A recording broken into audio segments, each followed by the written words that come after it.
आप भी हो सकते हो जो कि एग्जाम से कुछ दिन पहले पढ़ते हैं, एक रात पहले पढ़ते हैं, 2 रात पहले पढ़ते हैं और मार्क्स बहुत अच्छे लेकर आते हैं। पता है ऐसा क्यों पॉसिबल हो पाता है? क्योंकि वो स्टूडेंट्स स्मार्ट स्टडी करते हैं। अब आप सोच रहे होगे स्मार्ट स्टडी होती कैसे है, वही आज बताने आया हूं।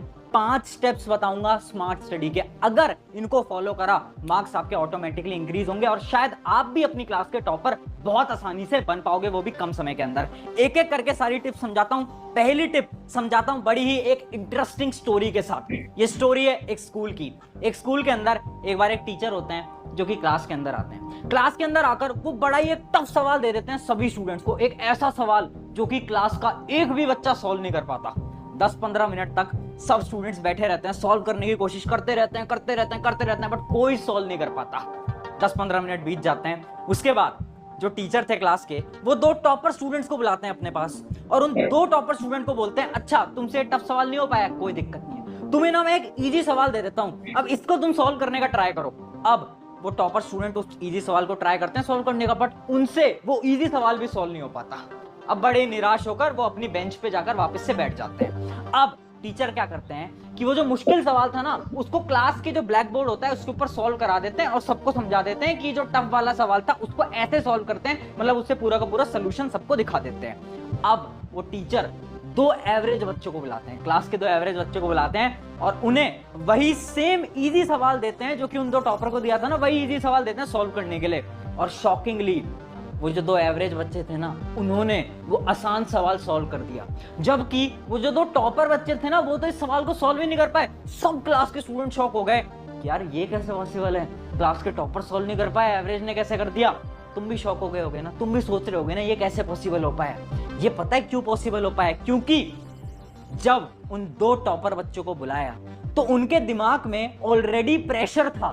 किस चीज का प्रेशर? कि एक सवाल तो हमसे ऑलरेडी सॉल्व नहीं हो पाया है ना, एक मुश्किल सवाल जो कि हम 15 मिनट से सॉल्व करने की कोशिश कर रहे हैं वो तो हमसे ऑलरेडी सॉल्व नहीं हो पाया, अब एक दूसरा सवाल और दे दिया। उनके दिमाग में ऑलरेडी प्रेशर था, जिस प्रेशर की वजह से वो एक आसान सवाल भी सॉल्व नहीं कर पाए।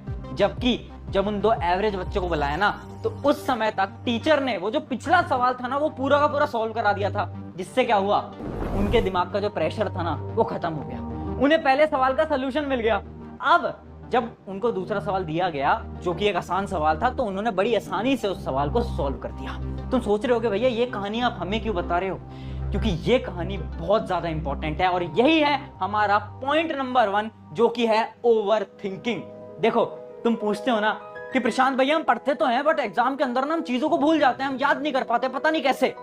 ये पता है क्यों होता है? क्योंकि आप पढ़ तो रहे हो बट आप ओवर थिंकिंग बहुत कर रहे हो। कितने ऐसे स्टूडेंट्स हैं जो कि ये सोचते रहते हैं कि यार एग्जाम के अंदर मार्क्स कितने आएंगे, भैया अगर एग्जाम के अंदर अच्छे मार्क्स नहीं आए तो क्या होगा, भैया अगर टीचर ने मुझसे ये बोल दिया, अगर मेरे पेरेंट्स मुझसे डिसअपॉइंट हो गए, मेरे रिश्तेदार क्या बोलेंगे अगर मेरा रिजल्ट नहीं आया तो, मेरा सिलेक्शन नहीं हुआ तो क्या होगा।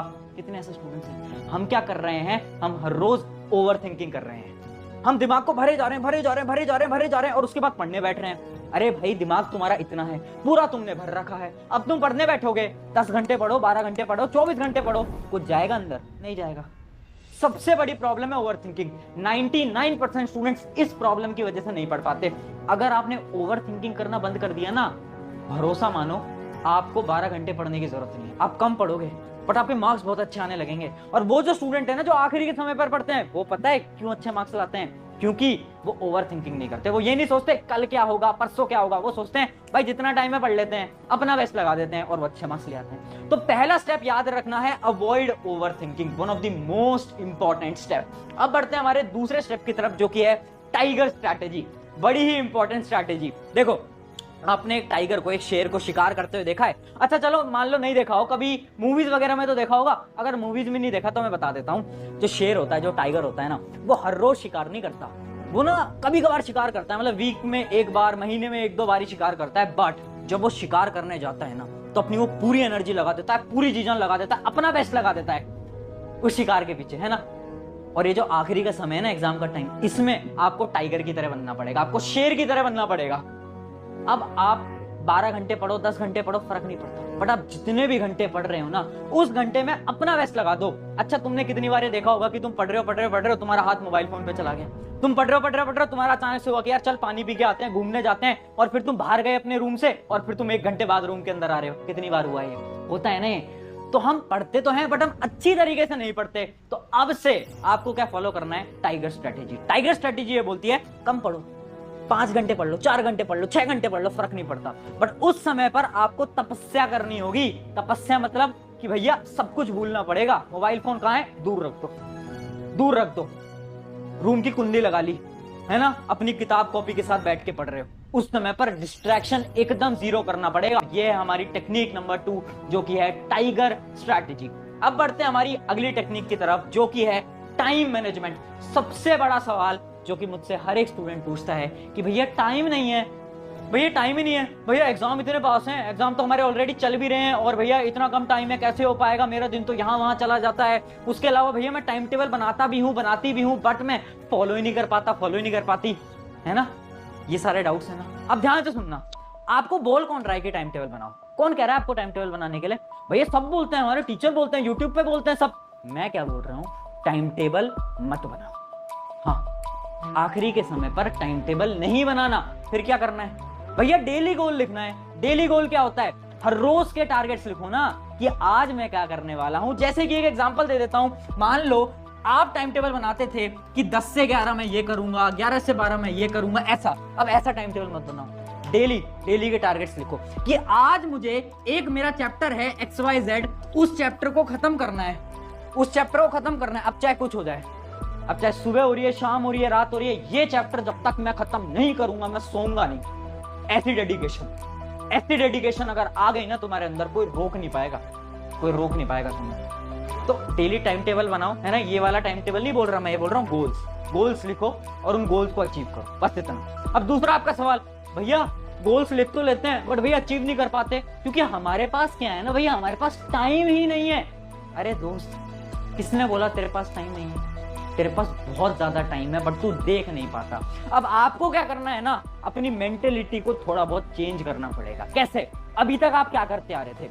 अभी तक आप ये सोचते आ रहे थे कि भैया हम ना पढ़ने का टाइम बनाएंगे, है ना, कि भैया हम 2 से 3 पढ़ेंगे, 4 से 5 पढ़ेंगे, पढ़ने का टाइम बनाएंगे। बट अब से आपको क्या करना है? पढ़ने का टाइम मत बनाओ, बाकी चीजों का टाइम बनाओ। मतलब पूरे दिन भर पढ़ाई करनी है, बाकी चीजों का टाइम बनाओ कि भैया सुबह उठेंगे, क्या करेंगे? पढ़ाई करेंगे। अब भैया 8 से 9 ना मुझे नहाने जाना होता है, तो नहाने जाने का टाइम बनाओ, बाहर खेलने का टाइम बनाओ, गेम खेलने का टाइम बनाओ, मोबाइल चलाने का टाइम बनाओ, बट पढ़ने का टाइम मत बनाओ। समझ पा रहे हो हम क्या कर रहे हैं? हमारे दिमाग की जो साइकोलॉजी है उसको घुमा रहे हैं। अभी तक हम पढ़ने का टाइम बना रहे हैं। मैं क्या बोल रहा हूँ? पढ़ने का टाइम मत बनाओ, बाकी चीजों का टाइम बनाओ। जब तुम बाकी चीजों को फिक्स कर दोगे ना, क्योंकि होता क्या है ना, हम बाकी चीजों का टाइम ही नहीं बनाते, हम ब्रेक ले लेते हैं और फिर ब्रेक तो हमारा चलता रहता है 1-2 घंटे। टाइम बनाओ, 1 घंटे मोबाइल चलाऊंगा, 2 घंटे बाहर खेलूंगा, 3 घंटे यहाँ पर लगाऊंगा, बाकी टाइम में क्या करना है? पढ़ाई करनी है। ठीक है, ये हमारी टाइम मैनेजमेंट स्ट्रैटेजी। ये थी हमारी टेक्निक नंबर 3। अब है हमारी technique number 4, quality greater than quantity. बहुत ज्यादा इंपॉर्टेंट, सबसे बड़ी मिस्टेक, सबसे बड़ी मूर्खता जो कि बच्चे करते हैं। पता है क्या है सबसे बड़ी मिस्टेक? कि हम ना सब कुछ पढ़ने की कोशिश करते हैं, हमें लगता है ये ब्रेन है, ये तो कोई मशीन है ना, सब कुछ घुसा लेंगे। अरे भैया 1 रात पहले पढ़ेंगे, क्या क्या पढ़ेंगे भैया? सब पढ़ेंगे, है ना भैया। भैया यूट्यूब पे 1 शॉट भी देखेंगे, भैया नोट्स भी पढ़ेंगे, भैया ये भी करेंगे, वो भी करेंगे। जब पढ़ने बैठते हैं तो पढ़ने की कोशिश तो सब करते हैं, बट दिमाग के अंदर भरता जाता है और दिमाग पूरा का पूरा, और अगले दिन सुबह एग्जाम में जा रहे हो, याद ही नहीं आ पा रहा।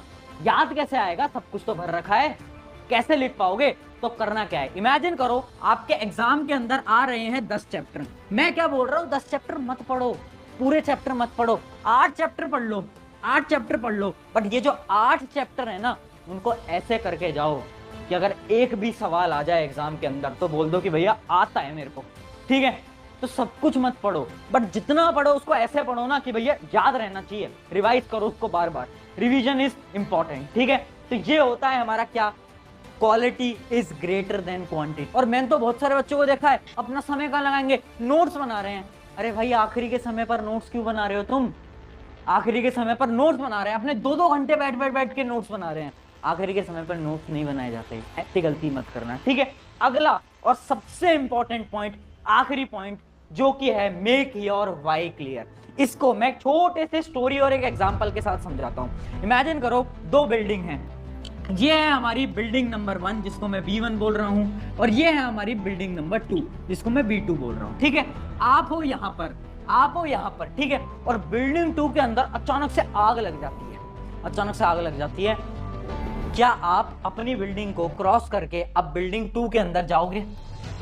भैया ये कैसा सवाल पूछ रहे हो? ऑब्वियस सी बात है हम नहीं जाएंगे, हम बेवकूफ थोड़ी ना, मूर्ख थोड़ी ना, हम आग लगी हुई बिल्डिंग में जाएंगे। चलो मैं तुम्हें 10 लाख रुपए देता हूँ, जाओगे? भैया नहीं यार, 10 लाख रुपए हमारी जिंदगी से इंपॉर्टेंट थोड़ी है। चलो मैं तुम्हें 20 लाख रुपए देता हूँ, जाओगे? नहीं भैया, जिंदगी इंपॉर्टेंट है ना। अब ध्यान से सुनना, इमेजिन करो बिल्डिंग 2 के अंदर तुम्हारे कोई रिलेटिव्स हैं, तुम्हारे रिश्तेदार हैं, या फिर तुम्हारे पेरेंट्स हैं, है ना, तुम्हारे मम्मी पापा हैं। अब क्या करोगे? भैया अब तो जाएंगे, अब क्या मुझे तुम्हें पैसे देने की जरूरत है यहाँ पर जाने के लिए? नहीं, तुम बिना पैसे के जाओगे। क्यों? क्योंकि तुम्हें इस बिल्डिंग 2 में से अपने मम्मी पापा को बचा कर लाने। हाँ है ना, हाँ है ना, है ना। इस केस के अंदर क्या हुआ, पहले आप इस बिल्डिंग में नहीं जा रहे थे, बट जब मैंने आपका वाई क्लियर किया, जब मैंने आपको एक रीजन दिया, जैसे आपको रीजन मिला आपने बोला अब तो जाना पड़ेगा, है ना। सिमिलरली पढ़ाई के अंदर आपको क्या करना है, अपने वाई को क्लियर करना है। हम पढ़ क्यों नहीं पाते? क्योंकि हमारा वाई क्लियर नहीं है। कितने स्टूडेंट से सवाल पूछते हैं कि भैया मन नहीं हो रहा। मन इसलिए नहीं हो रहा क्योंकि तुम्हारा वाई क्लियर नहीं है। 95 लानी है भैया, आईआईटी के अंदर जाना है भैया, नीट के अंदर जाना है। मैं सवाल पूछूं क्यों, वो नहीं पता भैया, बस लाना है। क्यों? अरे वाई तो क्लियर कर ले दोस्त, जब तक वाई क्लियर नहीं होगा तब कैसे हो पाएगा? ठीक है, और क्या है तुम्हारा वाई, आज सोचो और इस वीडियो के अंदर कमेंट करो। इस कमेंट के अंदर सब स्टूडेंट्स अपना वाई बताएंगे कि तुम्हारा रीजन क्या है, क्यों लानी है 95, क्यों करना है टॉप, क्यों करना है आईआईटी जेईई, क्यों? रीजन क्या है? वाई।